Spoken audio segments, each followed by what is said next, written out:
लोक संवाद कार्यक्रम में बोले राज्यपाल सीपी राधाकृष्ण। स्वयं सहायता समूह से बदल रही महिलाओं की जिंदगी।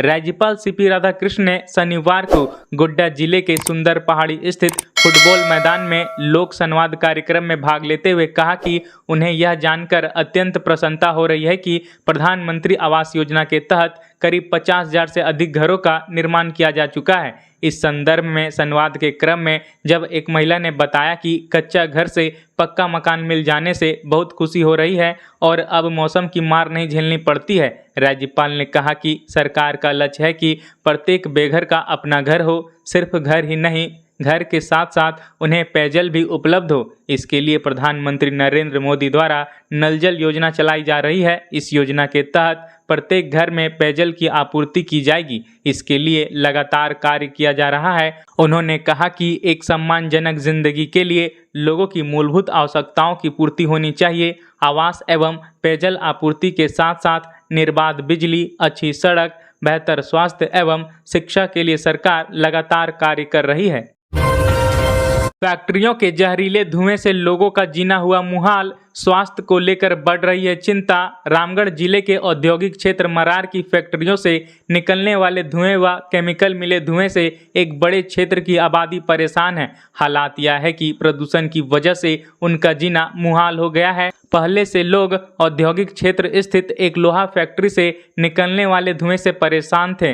अब इसी लोहा फैक्ट्री की सहयोगी 2 अन्य फैक्ट्रियों से निकलने वाले केमिकल मिले धुएं से लोगों की परेशानी और बढ़ गई है। हालांकि दिखावे के लिए फैक्ट्रियों में प्रदूषण नियंत्रण यंत्र लगे हैं, लेकिन इसका उपयोग नहीं किया जाता है। इसका खामियाजा आसपास के लोग भुगतने को मजबूर हैं। प्रदूषण का असर लोगों के स्वास्थ्य पर पड़ रहा है। इस प्रदूषण का पेड़ पौधों पर भी असर पड़ रहा है। इस क्षेत्र के आसपास के पेड़ पौधों का विकास भी सामान्य पेड़ पौधों से कम हो रहा है। औद्योगिक क्षेत्र में अवस्थित 2 फैक्ट्रियों से निकलने वाले लाल धुएं के गुब्बारे से लोग परेशान और भयभीत हैं। बताया जाता है कि लोहा बनाने में प्रयुक्त होने वाले पदार्थ सिलिकॉन मैग्नीज को ब्लास्ट फर्नेस में जब डाला जाता है तब उसका संपर्क अन्य पदार्थों से फर्नेस कराया जाता है तो काफ़ी भयावह रूप से लाल धुएं का गुब्बारा उठता है और पूरा क्षेत्र लाल धुएं से भर जाता है।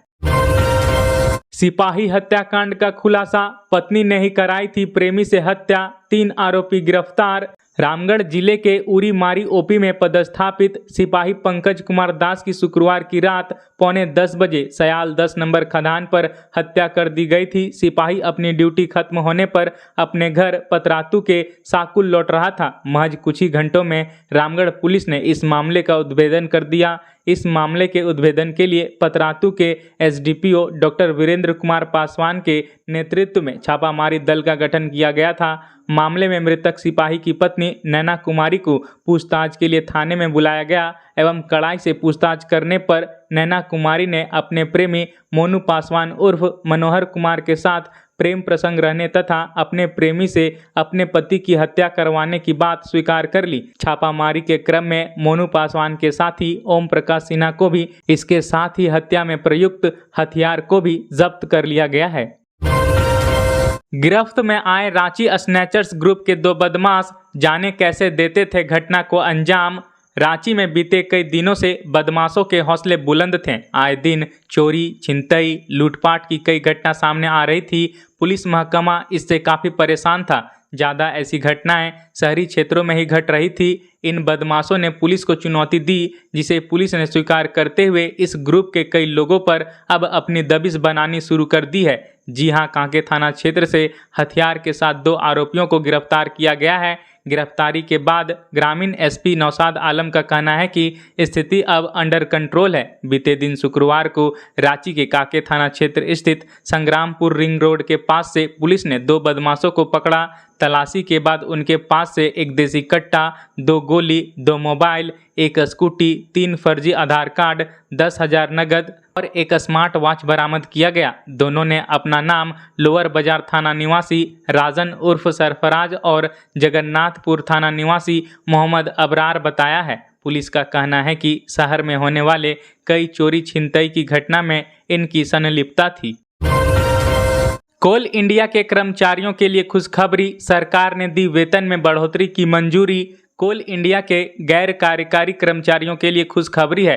जी हां, कोल इंडिया के गैर कार्यकारी कर्मचारियों के वेतन में बढ़ोतरी को सरकार की मंजूरी मिल गई है। कोयला मंत्रालय ने कहा है कि उसने कोल इंडिया लिमिटेड के गैर कार्यकारी कर्मचारियों के वेतन में संशोधन के लिए मजदूर संगठनों के साथ हुए समझौते को मंजूरी दे दी है। यह समझौता 1 जुलाई 2021 से लंबित था। न्यूनतम गारंटीकृत लाभ का 19% मूल, परिवर्तनीय महंगाई भत्ता, विशेष महंगाई भत्ता और उपस्थित बोनस के अलावा भत्तों में 25% वृद्धि का प्रावधान करता है। खबरों में आगे बढ़ने से पहले यदि आप हमारे न्यूज चैनल को सब्सक्राइब नहीं किए हैं तो प्लीज सब्सक्राइब करके बेल आइकन को प्रेस कर दें ताकि रेगुलर अपडेट आप तक पहुंचती रहे। तो चलिए बढ़ते हैं आगे खबरों की ओर।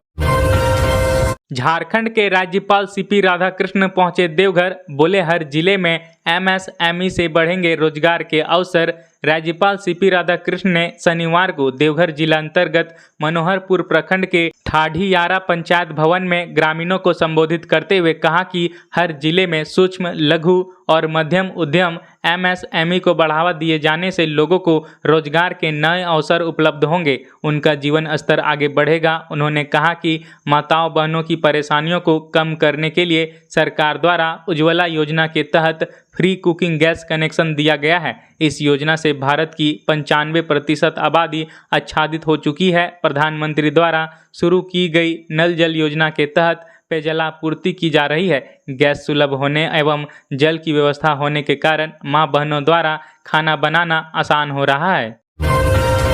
दुमका अंकिता हत्याकांड मामले की हुई सुनवाई। कोर्ट ने पूछा पीड़ित परिवार को क्या क्या बेनिफिट मिला, अगली सुनवाई में दे पूरी जानकारी। झारखंड की उपराजधानी दुमका में 23 अगस्त 2022 को सनकी आशिक ने एक तरफा प्यार में अंकिता नाम की लड़की पर पेट्रोल छिड़क कर आग लगा दी थी। इसी घटना की वजह से उक्त लड़की की जान चली गई। इस मामले को झारखंड हाईकोर्ट ने 30 अगस्त 2022 को स्वतः संज्ञान लिया था। इसी कड़ी में इस मामले में शनिवार को चीफ जस्टिस संजय कुमार मिश्र की अध्यक्षता वाली खंडपीठ में सुनवाई हुई, जहां सुनवाई के दौरान अदालत ने एमिकस क्यूरी रमित सत्येंद्र से पीड़ित परिवार को अब तक मिले लाभ के बारे में जानकारी मांगी। इसके जवाब में एमिकस क्यूरी रमित सत्येंद्र ने अदालत को बताया कि परिवार को अब तक 10 लाख रुपए राज्य सरकार की ओर से दिए गए हैं। इस पर कोर्ट ने अगली सुनवाई के दौरान पूरी जानकारी देने को कहा है। झारखंड के मजदूर की उड़ीसा में सड़क हादसे में मौत, शव पहुंचते ही पसरा मातम। गोमिया प्रखंड अंतर्गत लोधी पंचायत के तीसरी गांव निवासी प्रवासी मजदूर 20 वर्षीय नूनचंद महतो पिता पुनीत महतो की उड़ीसा के क्योंझर में सड़क दुर्घटना में मौत हो गई है। मृतक का शव शनिवार को गांव पहुंचा। शव पहुंचते ही गांव में मातम पसर गया। मिली जानकारी के अनुसार नूनचंद महतो उड़ीसा में खलासी का काम करता था। वह जिस वाहन में खलासी का काम करता था उसी वाहन से उड़ीसा से क्योंझर आने के क्रम में दूसरे वाहन से टकरा गया। इसमें वह और गाड़ी का चालक गंभीर रूप से घायल हो गए। दोनों को घटनास्थल से स्थानीय अस्पताल में प्राथमिक इलाज के लिए दाखिल किया गया। वहां पर घायल श्री महतो को चिकित्सकों के द्वारा मृत घोषित कर दिया गया। ड्राइवर अर्जुन साव विष्णुगढ़ मांगरो का निवासी है, उसका इलाज चल रहा है। घटित घटना के बाद स्थानीय पुलिस शव को कब्जे में लेकर अंत्य परीक्षण कराकर साथ में रहे लोगों को सौंप दिया। देवघर निगम क्षेत्र में अब फोन पर सुनी जाएगी लोगों की समस्याएं, ऑन स्पॉट होगा समाधान, नंबर जारी।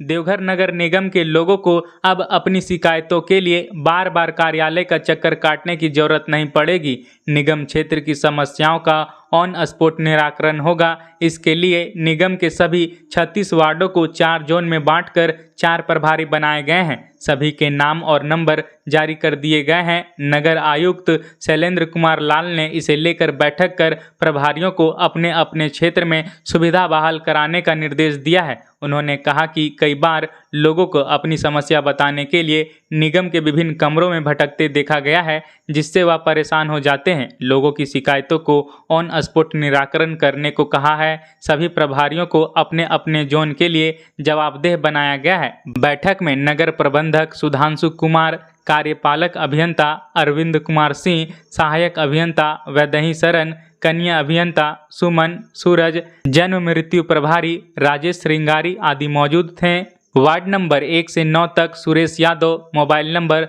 6200946170। वार्ड नंबर 10 से 18 तक Vishal Bhatt, mobile number 7209677049। Ward number 19 से 27 तक Nishit Rai, mobile number 9162921447। Ward number 28 से 36 तक पिंटू कुमार, मोबाइल नंबर 9771990746। 30 जुलाई को होगी पारा शिक्षकों की आकलन परीक्षा। अब 250 नहीं 150 अंक का होगा एग्जाम। 43,000 शिक्षकों ने जमा किए हैं आवेदन।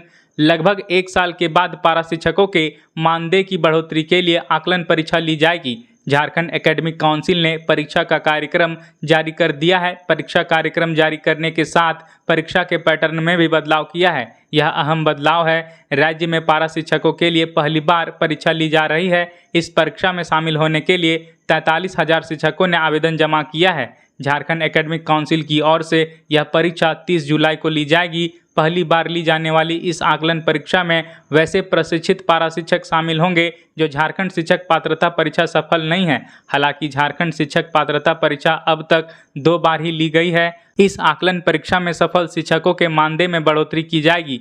मानदेय में होने वाली बढ़ोतरी 10% होगी। इस परीक्षा के लिए प्रवेश पत्र 20 जुलाई से शिक्षक डाउनलोड कर सकेंगे। एडमिट कार्ड वेबसाइट www.jack.jharkhand.gov.in से डाउनलोड किया जा सकेगा। पारा शिक्षक आकलन परीक्षा पहले 250 अंक की निर्धारित थी। जारी नोटिफिकेशन के अनुसार यह परीक्षा अब 150 अंक की ली जाएगी।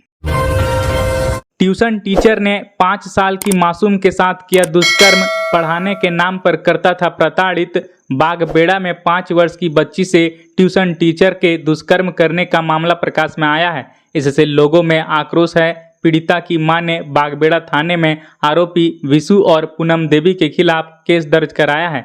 इधर पुलिस नाबालिग की मेडिकल जांच कराने की तैयारी में है। वहीं आरोपियों की गिरफ्तारी के लिए छापामारी की जा रही है। बताया जाता है कि आरोपी ट्यूशन टीचर पढ़ाने के बहाने मारपीट व प्रताड़ित करने के बाद दुष्कर्म करता था। ट्यूशन टीचर ने बच्ची को मारने की धमकी भी दी थी। इससे बच्ची घर में कुछ नहीं बताती थी। पूनम देवी पर बच्ची को प्रताड़ित करने में ट्यूशन टीचर की मदद करने का आरोप है। इधर पुलिस दोनों आरोपियों के घर छापामारी कर रही है, लेकिन दोनों फरार हैं। शिकायत के अनुसार 5 वर्ष की बच्ची से दुष्कर्म 29 मार्च को हुआ था। पहले बच्ची ने शरीर में दर्द एवं अन्य दिक्कत होने पर मां को 2 दिन पहले परेशानी बताकर ट्यूशन नहीं जाने की बात कही थी। सच्चाई जानने के बाद मां थाने पहुंची और पुलिस को घटना की जानकारी देकर दोनों के खिलाफ केस दर्ज कराया। 44,000 सरकारी स्कूलों में नहीं है तड़ित चालक, 10 सालों में अधिकांश हो गए चोरी। मौसम विभाग के मुताबिक झारखंड में मानसून प्रवेश कर चुका है। वहीं 25 जून से भारी बारिश की संभावना भी जताई गई है। भारी बारिश के बीच बिजली गिरने की भी बात कही गई है। वहीं शनिवार से राज्य के स्कूलों में पढ़ाई भी शुरू हो चुकी है। भारी बारिश और बिजली गिरने के पूर्वानुमान के बीच एक बार फिर स्कूलों की सुरक्षा को लेकर चिंता सामने आ रही है। सुरक्षा की यह चिंता आकाशीय बिजली गिरने की है। ऐसा इसलिए है क्योंकि राज्य के सरकारी स्कूलों में तड़ित चालक हैं ही नहीं। बीते 10 सालों में राज्य के अधिकांश स्कूलों में लगे तड़ित चालक या तो काम नहीं कर रहे हैं या फिर चोरी हो चुके हैं। बच्चों की सुरक्षा को लेकर स्कूलों में लगभग 10 साल पहले तड़ित चालक लगाए गए थे। इसके बाद से स्कूलों में लगे तड़ित चालक या तो खराब हो गए या फिर चोरी हो गए हैं। आंकड़ों के मुताबिक राज्य के 18 जिलों में लगे 11,544 तड़ित चालक चोरी हो चुके हैं। स्कूलों की ओर से चोरी गए तड़ित चालकों को लेकर FIR दर्ज कराया जा चुका है।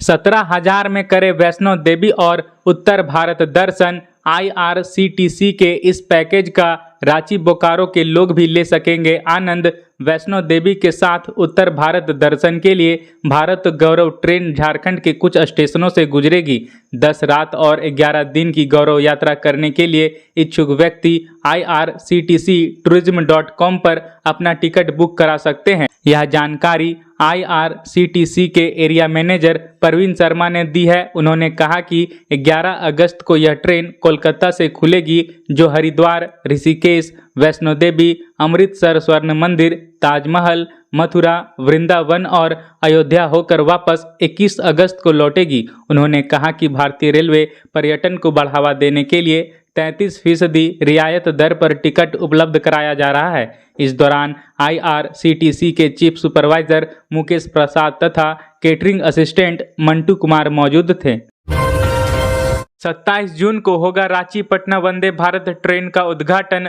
रांची से पटना के बीच चलने वाली प्रस्तावित वंदे भारत एक्सप्रेस ट्रेन का 27 जून को उद्घाटन होना लगभग तय है, लेकिन न तो रांची रेल मंडल प्रशासन और न ही रेलवे बोर्ड इसकी आधिकारिक जानकारी दे रहा है। स्थिति यह है कि केवल सूत्रों की जानकारी के आधार पर लगातार करीब एक सप्ताह से ट्रेन के उद्घाटन समारोह होने की सूचना चलाई जा रही है। इसी असमंजन का ही कारण है कि अब रांची रेल मंडल के DRM व दक्षिण पूर्वी रेलवे के CPRO भी इस ट्रेन के परिचालन को लेकर अलग अलग अपुष्ट जानकारी दे रहे हैं। दूसरी ओर अभी तक इस ट्रेन के उद्घाटन समारोह को लेकर झारखंड के मुख्यमंत्री, रांची के सांसद संजय सेठ और राज्यसभा सांसद डॉक्टर महुआ मांझी समेत अन्य जनप्रतिनिधियों को आमंत्रण प्राप्त नहीं हुआ है, जबकि दक्षिण पूर्वी रेलवे के अधिकारियों का कहना है कि हमारी ओर से आमंत्रण पत्र भेजने की तैयारी की जा रही है। ट्रेन के उद्घाटन समारोह को लेकर RPF की ओर से भी तैयारी शुरू कर दी गई है। 100 जवानों के रांची, अरगोड्डा, चुटिया, नामकुम, टाटी सिलवे में उद्घाटन वाले दिन सुरक्षा व्यवस्था में तैनात किए जाने की योजना है। गुमला में बारिश की स्थिति चिंताजनक, मोटे अनाजों की खेती पर फोकस। मानसून के आगमन के साथ ही खेती बाड़ी की तैयारियां जोर पकड़ने लगी है। हालांकि अभी तक खेती बाड़ी के लायक पर्याप्त बारिश नहीं हो सकी है। खेती बाड़ी के लिए पूरे जून माह में लगभग 205 मिलीमीटर वर्षा की जरूरत होती है, जिसके विरुद्ध 1 जून से 24 जून तक लगभग 45 मिलीमीटर ही वर्षा हो सकी है, जो चिंताजनक है। हालांकि जून माह गुजरने में अभी कुछ दिन शेष है, तब तक और भी बारिश हो सकती है, परंतु पिछले 3-4 दिनों में जितनी बारिश हुई है उससे खेतों की मिट्टी हल्की नम हो गई है, जिसका आकलन करते हुए कई जगहों पर किसान खेतों की जुताई कर रहे हैं। कोई बैल तो कोई किसान ट्रैक्टर के माध्यम से खेतों की जुताई कर रहे हैं। इन इलाकों में बारिश के आसार, जाने अगले 7 दिनों तक कैसा होगा मौसम का हाल। मौसम केंद्र रांची ने झारखंड में अगले 7 दिनों का मौसम पूर्वानुमान जारी किया है। मौसम विभाग के मुताबिक राज्य के कई इलाकों में हल्के से मध्यम दर्जे की बारिश का अनुमान है। वहीं 25 से 27 जून तक राज्य के लगभग सभी इलाकों में गर्जन के साथ हल्के से मध्यम दर्जे की वर्षा हो सकती है। 28 जून को भी राज्य के कई इलाकों में हल्के से मध्यम दर्जे की बारिश के आसार है। वहीं 29 और 30 जून को भी राज्य के कुछ जगहों पर हल्के से मध्यम दर्जे की बारिश की संभावना है। इसी प्रकार से झारखंड के तमाम बड़ी खबरों को जानने के लिए हमारे चैनल को सब्सक्राइब कर बेल आइकन को प्रेस कर दें। धन्यवाद।